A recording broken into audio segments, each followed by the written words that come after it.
Преди обед няма да танцувам вече, защото се уморих, но пък друго ще ви кажа. От личен опит знам, че да разплачеш човек е много по-лесно, отколкото да го разсмееш. Някои драматични артисти ще кажат обратно, но това не е верно.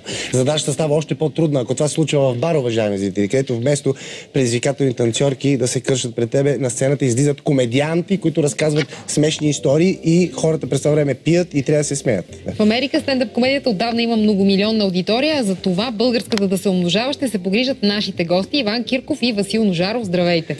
Здравейте, комедианти, да, извинявай там, извинявай, аз малко съм активен днеска, но бъди активен, моля те, за мен е удоволствие. Защото комедианти, разбрах, че вие предпочитате да ви наричат комедианти, а не комици. Ама каква е разликата? Ами, да започваме. Започвайте. Здравейте, водещи.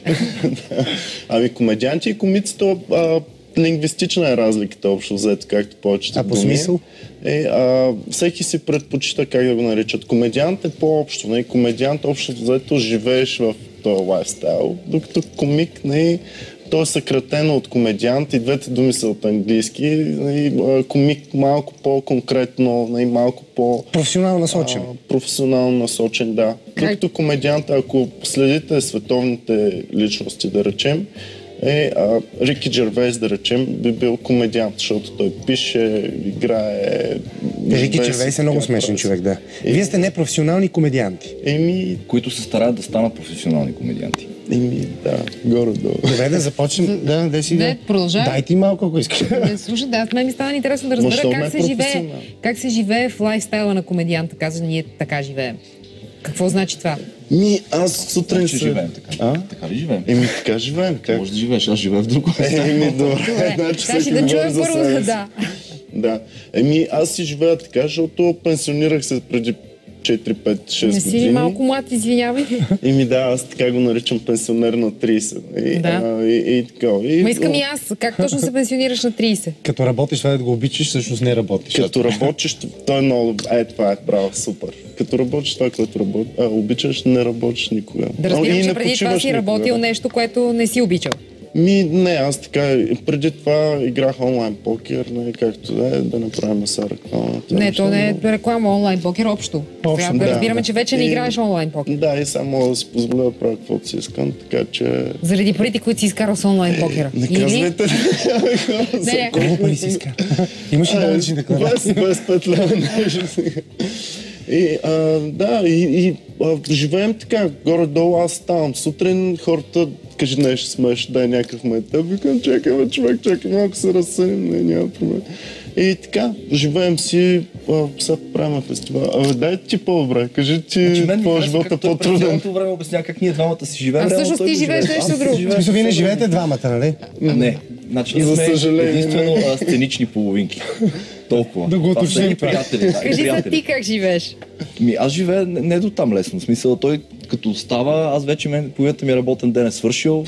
Налага ми се, не съм за съжаление все още пенсионер. Налага ми се да работя дневна работа. Която се изразява в какво, кажи за нашите зрители? Правя хората щастливи. Това установих го вече, че като най-добро определение на това, което правя е да правя хората щастливи. Хората имат проблеми, обаждат се, казват, аз имам проблеми, аз казвам, няма проблем, сега ще го разрешим. Ама психологически, сексуални какви? Те имат всякакви проблеми. Хората, аз им решавам техническите проблеми. Ти си IT специалист? Да. Точно не. И как един IT специалист решава да отиде на точно диаметрално противоположното открито място, сцена, с прожектори и хора? Много хора ми задават въпроси и казват това, което чухме преди малко. Ти какво работиш? IT специалист. Не ти личи. Или съм много лош IT специалист, или съм добър стендъп комедиант. Не знам. Хората трябва да го преценят това нещо. Просто винаги съм бил душата на компанията, колкото и нескромно да звучи. В един момент реших да пробвам да го правя професионално. Първият път, като се качи на сцена? Бях глътнал 2 бастуна. А получи ли ти се? Получи ми се, да. Тогава беше преди около 2 години. Не преди, около почти 2 години точно. В училище не си ли правил? Не. Бил съм водещ на една церемония. MC съм бил. Мастър в серия. Ние правихме самодейност. Не. Първата професионална изява, професионална в бар, пред публика и така нататък, беше точно преди 2 години, януари месец. И тогава много ми помогна факта, че много мои приятели дойдоха да ме гледат, което мен пък му очуди от друга страна, защото казах на 3-4 човека и те си сипаха 40. Хората са се погрижили, истински приятели, да си имаш публика, ако И да те случайно... подкрепят. Да, Да. ме подкрепиха много тогава. Не, защото Беше- вашия бизнес, така начин стендъп комедията, зрителите, които не знаят, това е популярен жанр, нали, в Америка особено. Това са едни хора, които действително така наголо, как се казва, излизат на сцената по една ризи и почват да разказват смешни истории на публиката. Нали? И проблема при вас е, че ако не са много смешни самите ситуации и има тишина вдолу, как се... Губиш публиката и там не е като в театъра. Не? В театъра публиката седи и гледа, няма какво да прави. При нас, ако я загубиш край мъртъв си, защото почват да пият, да си говорят, да не те слушат и даже може, махай се от стаята. И как се оправяте в такива ситуации, въпреки че публиката там по презумпция си отива и си пие алкохол, което предразполага за по-пустото поведение или не? Зависи.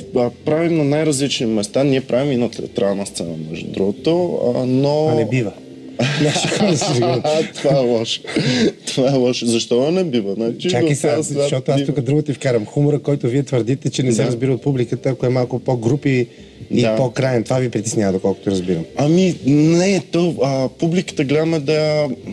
Той много ми се кара, като използвам чуждици, да я educate-нем, да образовате. То си има хубаво не българско. образовате. То е същото. Не е същото. А какво е? Просто на теб ти звучи по различен начин. Да, звучи ми по-горчо, защото съм английска филология, съм учил и така. И гледаме да образоваме добре публиката в това, което правим и в това, което ни харесва на нас. Какъв е хумора, който виждате отпор на него? Тоест, какво не разбира според вас още публиката като хумор? По-черния хумор. А именно какво, като навлизате в теми като Добре, религия? дай пример, в който си видял, че хората са направили така. Религия. Религия, въпреки че аз имам един, както Иван би казал, сет, в който говоря за религия и аз съм атеист, не го крия и така нататък и смятам, че това е за мен е нещо, което е отживелица. И окей, хубаво, нека да го има като институция, но толкова. Да, твоята гледна точка, да? Да, в смисъл хубаво е, запазило ни е като идентичност, така през вековете, когато са ни се случвали някакви неприятни неща, окей, уважавам го.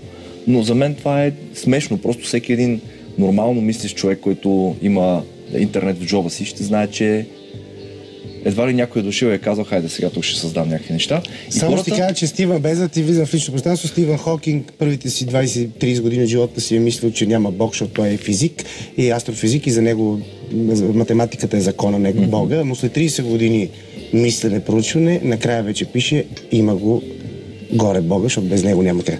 Но така да, това беше лирично отклонение. Факта е, че българите твърдат, че не са религиозни и че повечето хора, които питате, ще кажат, не сме религиозни, обаче в момента, в който зачекнеш тази тема на сцената и хората са... Обиждат се. Не се обиждат, просто такива, чуват се ни възгласи, как може такова нещо, нали, ти тук за порочното зачатие, примерно, непорочното... Светотатство едва ли не. Да, едва ли не, как така? Какви други теми? Други теми, аз пък за смъртта, примерно, като говоря, някой после ми как може, на мен баба ми почина. Викам ми, да, и моята също почина. И затова така. Неизбежно. Започва фестивал на комедията, какво ще се случва на него? Фестивал на комедията ще бъде супер голямо събитие. Викнали сме там най-големите комедианти тук от Балканите, които могат да дойдат. И също така от Англия сме довели някои млади hot prospects, нали, както се казва, такива Ще проведете ли? млади надежди. Млади надежди. Млади надежди на английската комедия. Да, става сутрин, разказва смешни истории. Това за първи път се случва? За първи път има фестивал на стендъп комедията в България и ще бъде наистина много готино събитие, защото лично аз съм ги гледал и съм приятел с всичките, които ще дойдат. Хърватите са просто невероятни. Всички са над 10-15 години на сцена. И започва сега, доколкото знам, от утре, в продължение на... Не от утре, от 22 февруари. Аз видях програмата от 3 пише, това е грешка. От 3 ли? Добре, няма значение. Истината е 22 февруари. Точно така. В София се случва това На нещо. comedy.bg може да повече информация. Comedy.bg е сайта, да, който се опитваме да го наложим в стендъп комедията. И и хората дано им стане интересно така да дойдат да видят величията и после да си кажат, трябва. Има ли Вие бъдеще не за се ли това? притеснявате? От какво? Че ще ви засенчат. Не могат да се опитат винаги. Не се притеснявай, защото пък ние си имаме българската ниша. И те ще си кажат, тя е международните колко са яки, дай, обаче искаме на български нещо да Нашето чуем си. така, нашата си, да, той е по-яко. Има ли бъдещи стендъп у нас с тези изречения? Като жанр, защото години наред го нямаше. Ето, значи е крайно време да започне да го има и затова работим толкова усърдно. Значи няма минало, ама Но се надяваме да има бъдеще, Надяваме да. се, Особено да. професионално. Добре, а ти как се оправиш, ако наистина само с това се занимаваш? Трябва много пари да си изкарал от това, ако наистина само с това се занимаваш. Трябва много пари да си изкарал от това онлайн покер. Изкарвам и много от стендъп комедията, така че няма проблеми, да, всичко е. Не, готино е. Той много добре го каза също, че ако правиш това, което те харесваш, ти не работиш. А работи ли за момичетата това хумора, чувство за хумор? Работи ли при вас? То се впечатлява при вас? Много е. Мога ли аз да кажа? Кажи. Айде, кажи ти. Давай, Ваня. Значи, голям феномен е това. Колкото повече за дамите хумор прави колегата, толкова повече работи. Просто го обожават това. Хумора ми е сексистски, предполагам, че е такъв са в крайна сметка. Обожават го И момичета. си падат по тебе заради Ето, това. жените така. харесват сексистския хумор, а не да обиждате хората. Някои жени, може би, Саша. Аз ги защитавам, да аз съм използвам малко от всяка. Ти си доброто момче. Преди точно не. една година на тази дата се запознах с моята приятелка, с която сме заедно от една година. Искам сега да й кажа честита годишнина, виж, не съм забравил. Имаш право на Казвам ти го още по две телевизията. Кажи, че изречения, защото... обичаш ме. Обичам те. Много Добре, те обичам. Тя го с това знае. признание трябва да приключим, защото след малко трябва да започнат обедните новини по BTV. Благодаря ви, приятно изкарване на благодарим. фестивала. Ще ви гледаме ние. Хубав ден, уважаеми зрители. Прекрасна седмица ви пожелаваме. Пак утре 9:30 ефира на BTV преди обед. Муа!